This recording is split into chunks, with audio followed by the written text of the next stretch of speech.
My name is Lila Anderson, and I hadn't heard my mother's voice in 2 years until that morning. When her number flashed on my phone, I froze. It felt like a ghost from a life I'd buried long ago. Her voice was tight, falsely sweet, like she was forcing it through gritted teeth. "Lila, darling, we need to talk. Family meeting tomorrow, 10 a.m. sharp." That was all she said before hanging up. No "how are you?" No "we miss you," nothing, just that. I stared at my phone for a long moment, then turned my gaze to the picture I'd just posted on Instagram. My new silver Porsche gleaming in the driveway of the home Troy and I had worked like maniacs to buy. I smirked. Of course, they ignored my wedding, returned my letters unopened, blocked my number, but the moment they saw a six-figure car, suddenly I was worth calling again. I knew exactly why they wanted a meeting, and it wasn't to catch up, but this time, I'd be ready. I grew up in Wellesley, Massachusetts, the kind of place where even the hedges whispered money. My parents, Richard and Margaret Anderson, belonged to the old guard, third-generation wealth that had never known struggle. My father was an investment banker, my mother a retired socialite whose family's name appeared on hospital wings and art museum plaques. Our home was perfect, too perfect. Every room looked like a magazine spread, tasteful, immaculate, and completely devoid of warmth. "Sit up straight, Lila. The Mortons are coming for dinner," my mother would scold, tugging at my dress hem. I was 6 when I realized my parents smiled differently when people were watching. Our house had rooms no one lived in, furniture no one sat on, and laughter that only existed when guests were around. Dinner was never about conversation. It was about performance. My father quizzed me on grades. My mother dropped names of charity board members like confetti. "Second place," Dad used to say, "is just the first loser." When I won the state piano competition at 12, he didn't hug me. Instead, he threw a party so he could mingle with other parents of talented children. My trophy sat forgotten in a cabinet next to his Wall Street awards.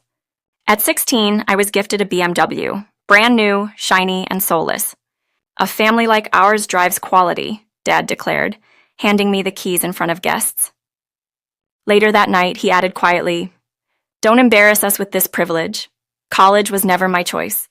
My father had already decided, Harvard, economics, maybe law later. Business, law, or economics. Anything else is a waste," he'd say, his voice slicing the air like a knife. But the first time I stepped into Harvard's Fine Arts building, something inside me cracked open. The scent of turpentine, the sunlight spilling through tall windows. It felt like home in a way my actual home never did. I signed up for an art elective in secret.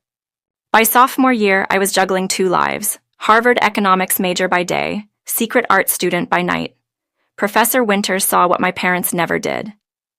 "You have a rare voice, Lila. Don't waste it on spreadsheets." When I called home to tell them I was switching majors, my father's voice turned to ice. "You what?" "It's still Harvard, Dad." "We're not paying $100,000 a year for you to become a starving artist," my mother snapped from the background. They threatened to cut me off completely. I begged, bargained, compromised. In the end, they agreed only if I double majored, economics and fine arts. It meant no summers, no sleep, no joy, but I did it. And in those late nights covered in paint and caffeine, I found myself. Everything changed during my senior year, the day my old car broke down on Memorial Drive. The tow truck dropped me at a modest garage on the edge of Cambridge, run by a man named Troy Bennett. He was 27, 2 years older than me, and completely unlike anyone I'd ever met. No pretense, no pedigree. Just grease-stained hands, quiet confidence, and an easy laugh that made me forget the world. He fixed my car in 2 hours but charged me for 1. "You were good company," he said, grinning. I found excuses to come back, oil changes, phantom noises, air filters that didn't need replacing. After my 4th visit, he slipped me a note. Dinner? Our first date lasted 6 hours. We talked about everything. His rough upbringing, my suffocating family, our dreams that didn't fit the molds we'd been handed. "You're nothing like I expected," he told me. "What did you expect?" I teased. "A Harvard girl slumming it with a mechanic until she gets bored." I kissed him before he could say more. 18 months later, he proposed in his garage, on the same concrete floor where we'd met. The diamond was modest, but his eyes held something money could never buy. Honesty. "I know I'm not what your parents imagined for you," he said, "but I'll build a life worth their envy." I said yes. My parents' reaction was volcanic. When I told them at Sunday dinner, my mother dropped her fork. My father went pale, then red. "You cannot be serious," she hissed. "You've known him for a year?" "Almost 2, I said. "And I love him." Dad sneered. "We've indulged your art phase. This, however, is absurd." Then came the knife. "We've had him investigated," he said coolly. 2 failed business loans, barely scraping by. He's after your inheritance." My stomach turned. "You investigated him?" "We protect what's ours," Mom said flatly. "You need to choose right now. Him or us." I didn't hesitate. "I choose him. Keep your money." We walked out hand in hand. I didn't look back. Within a week, they'd shredded our wedding invitation, blocked my number, and erased me from every family contact. My mother's friends stopped replying to my messages. I was invisible, but Troy's parents welcomed me like a daughter. His mother helped address invitations at her kitchen table. His father promised to walk me down the aisle. The day before the wedding, a letter arrived from my parents' attorney forbidding me from using the Anderson name for any business purpose. It was as if I'd never existed. On our wedding day, I stood in the bridal suite, staring at the empty seats where my parents should have been. My lip trembled. Troy's mom found me and adjusted my veil gently. "Families are built, not born," she said. When the minister asked, "Who gives this woman to be married?" both of Troy's parents stood. "We do."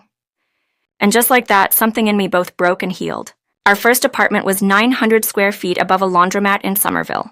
Peeling paint. A bathroom door that jammed. Rent that ate half our paychecks. But it was ours. "Welcome home, Mrs. Bennett," Troy said, carrying me across the threshold and bumping my head on the frame. We laughed until we couldn't breathe. Reality hit fast. He worked 12-hour days at the garage. I taught art classes at the community center, surviving on noodles and cheap coffee. Every rejection letter from a gallery felt like a punch. But each night, when he came home covered in grease, he'd kiss my forehead and whisper, "We'll make it, Lila. I know we will." And even when I cried in the shower so he wouldn't hear, I wanted to believe him. 6 months into our marriage, the first crack of light broke through the struggle. I'd hung a few of my paintings in a tiny cafe near Central Square, priced low just to get them seen. One afternoon, a man sat in front of one piece for nearly an hour, sipping coffee like he was studying every brushstroke. When he finally approached me, his tone was deliberate, curious. "I'm expanding my restaurant," he said. "I want this for the entrance, but I need it larger." He handed me a card. His name was Marcus Lang, owner of one of Cambridge's best-rated eateries. He commissioned an 8-foot version for $1,500, more money than I'd ever earned from my art. That night, Troy and I celebrated with Chinese takeout and a bottle of cheap champagne. "To firsts," he said, raising his glass. "First commission, first real step forward." We clinked glasses, both smiling wider than our bank accounts. Around the same time, Troy began focusing on engine restoration for vintage cars. One client, a cardiologist with an old Mustang, was so impressed with his meticulous work that he recommended Troy to his collector friends. Soon, car enthusiasts started visiting from all over New England, each one willing to pay premium rates for Troy's expertise. By our first anniversary, we'd moved into a slightly larger apartment. I started getting invited to small art showcases, and Troy was finally able to hire a part-time assistant. Life wasn't easy, but it was good. We celebrated our anniversary at Marcus's restaurant. 3 of my paintings now hung in his entryway, and that night he introduced me to Diane, a curator from a respected Cambridge gallery. "She's one to watch," Marcus said proudly. "You'll love her work." 2 months later, Diane offered me a spot in a small group exhibition. The night of my first gallery show, my knees nearly buckled from nerves. But Troy stood beside me, calm and grounding, as people drifted from canvas to canvas. Halfway through the evening, Diane whispered, 3 sold already." By the end, 5 had sold, and 2 new commissions were in the works. For the first time, I saw proof that we weren't just surviving. We were building. Troy's garage followed the same rhythm of growth. He hired another mechanic specialized in restorations and earned a reputation for precision and integrity. His name started circulating among car collectors and vintage car blogs. Then one afternoon, everything changed. Troy was under a Mercedes when a voice with a crisp British accent called out, "Take your time. Art can't be rushed." The man was Jeffrey Williams, a renowned car collector with deep pockets and a sharper business mind. He'd heard about Troy through mutual contacts and wanted to see his work in person. 3 hours later, he left with a handshake and a proposal. "I'm starting a restoration firm specializing in European classics. I have capital and connections. You have skill and trust. Let's partner." When Troy told me, I could see the mix of hope and fear in his eyes. It would mean investing all our savings and taking a huge leap. I held his hands. "I believe in you, Troy. Let's do it." 6 months later, Bennett Williams Restoration opened its doors. Within the first quarter, they exceeded every projection. Wealthy clients shipped in Aston Martins, Jaguars, even rare Porsches. They hired 3 more mechanics and an office manager. My career followed its own thrilling curve. I launched a new art series called Mechanical Heart, human forms made from salvaged car parts. The connection between art and industry fascinated people. One piece was featured in an art magazine's Rising Artists to Watch, and a tech entrepreneur bought one of my installations for $30,000. Troy and I finally moved into a small home outside Boston, a place with sunlight streaming through big windows, a studio for me, and a garage for him. The kind of place that whispered we made it. By our 5th wedding anniversary, success had become part of our daily lives, but we never took it for granted. That night, Troy handed me a small box. Inside was a silver key. "To the car of your dreams," he said with a grin. He led me outside, where a brand new Porsche sat gleaming under the porch light, matching the one he'd bought himself the week before. "His and hers," he said. "We earned this." I took a picture of the car in the driveway, captioned it on Instagram. 5 years ago, they said we'd fail. Self-made tastes sweeter than inheritance ever could. I didn't think twice about it. I didn't even think my parents would see it. They were blocked everywhere. But the next morning, my phone buzzed with a number I hadn't seen in years. "Leela," my mother said in that familiar, polished tone. "We need to talk. Family meeting tomorrow." After the call ended, I sat at the kitchen table, staring blankly at the phone. Troy walked in, setting down his briefcase. "Babe, you okay?" My mother called. His expression darkened. What did she want? She said there's a family meeting tomorrow. After 2 years of silence?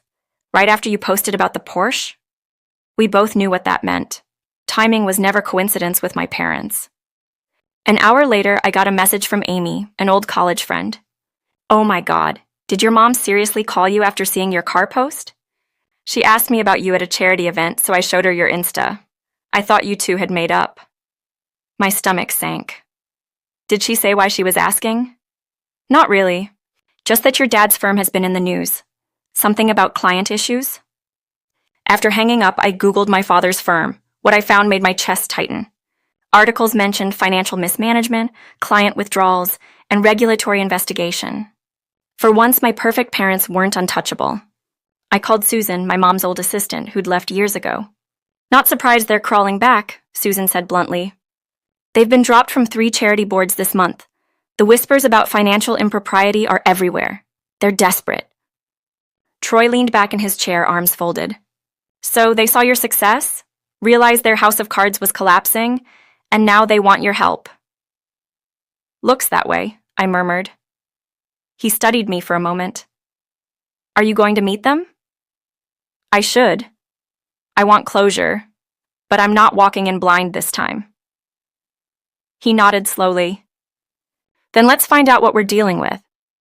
Jeffrey's sister, Allison Williams, was a private investigator, sharp, discreet, and quick. By evening, she'd compiled a file confirming our suspicions. My parents' investment firm was hemorrhaging clients in cash. They'd approached multiple social contacts for emergency capital infusions. Allison's voice was calm but firm over the phone. "They've been telling people their daughter's success will solve their liquidity problems. They're name-dropping you, Lila." My jaw tightened. "They're using me, again." "It gets worse," she continued. "They recently tried to access the small trust fund your grandmother left you, directly through her lawyer. The request was denied, of course. That trust was modest, but my grandmother had structured it to mature when I turned 30, beyond my parents' control. It was her last act of love for me." That night, I couldn't sleep. I kept replaying every cruel word my parents had ever said. Every time they'd chosen reputation over love.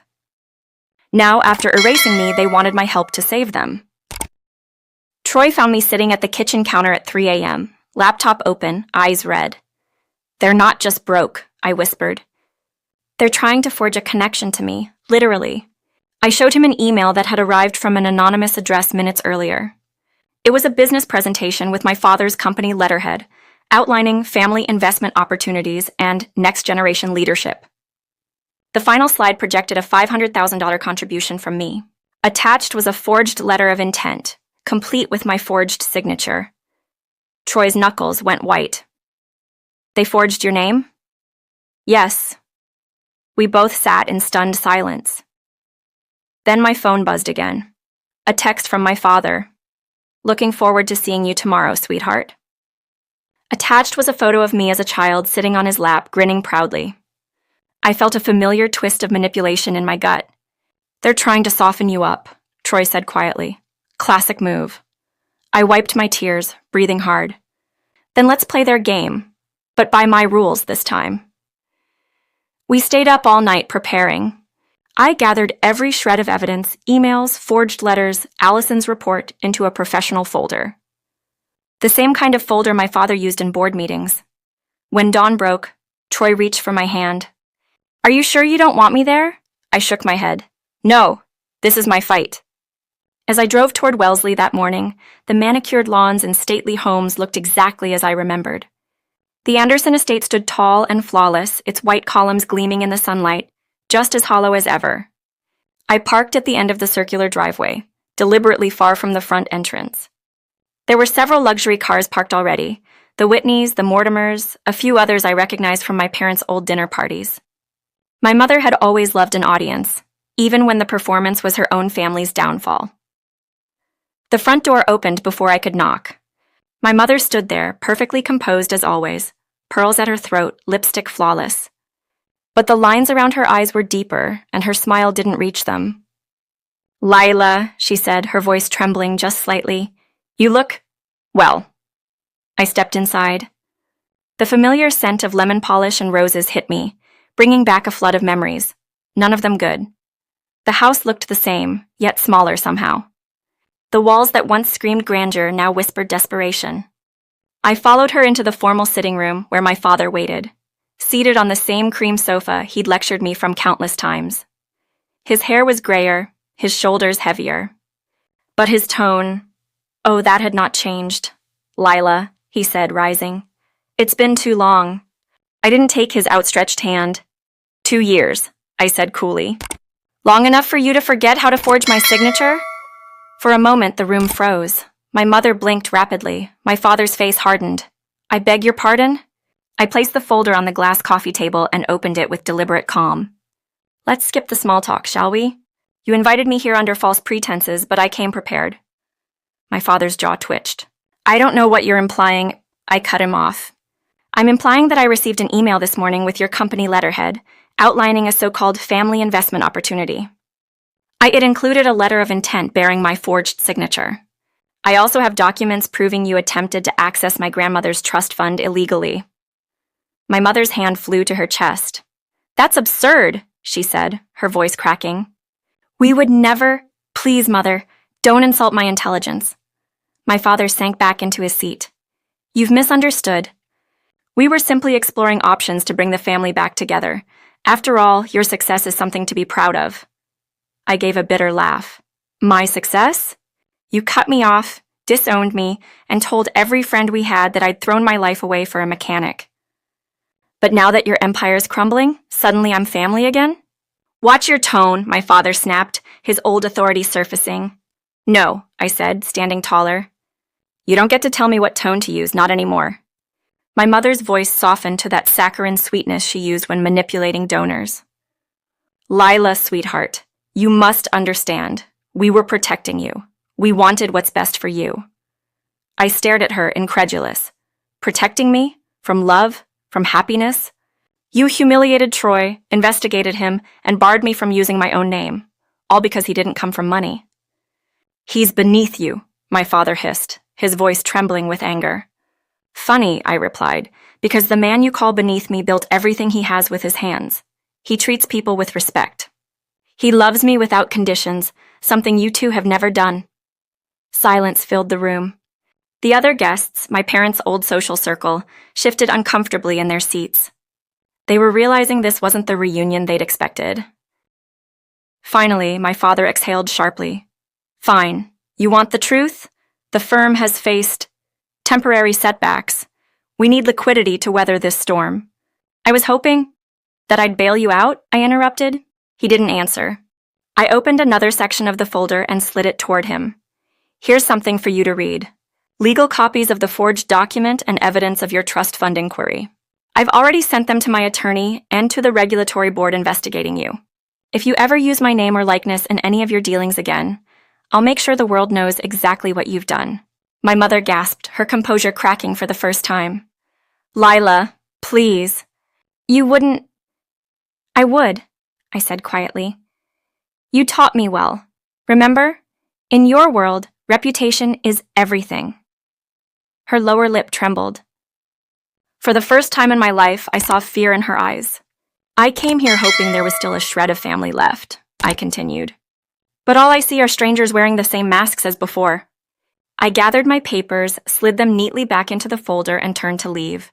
But as I reached the door, I paused. Oh, one more thing, I said, turning back to face them. The Porsche you saw on Instagram, that wasn't for you. It was a reminder to me that I built my life without you. Every brick, every brushstroke, every ounce of joy I have, you had no part in it. My father's face went pale. My mother was quietly crying now, her mascara streaking like ink on porcelain. I stepped outside, closing the door behind me with deliberate calm. The air felt cleaner immediately.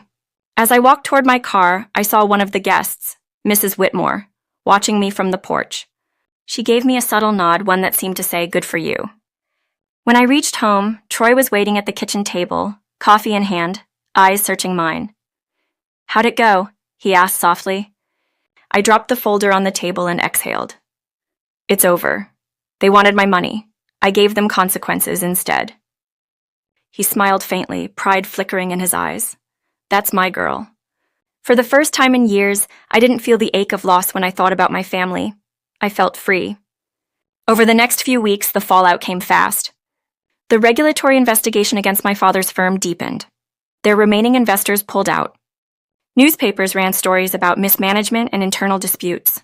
My parents withdrew from social life entirely. And me? My art career flourished. The Mechanical Heart series went viral after a journalist covered my self-made story. Commissions poured in. Troy's company landed a major contract restoring a fleet of vintage Ferraris. We weren't just surviving anymore. We were thriving. One evening, while painting in my studio, my phone buzzed with a text from an unknown number. I hesitated before opening it. It was my mother. We lost the house. I don't know where to go. Please, can we talk? I stared at the message for a long time. The part of me that once would have run to her, the obedient daughter, desperate for approval, no longer existed. I typed one short reply. I hope you find peace, Mom. But I already have. I set the phone down and returned to my canvas, painting bold streaks of gold over black, light breaking through darkness. Troy came in a few minutes later, wrapping his arms around me from behind. New piece? He asked. Yeah, I said, smiling softly. It's called Inheritance. He chuckled. That's poetic.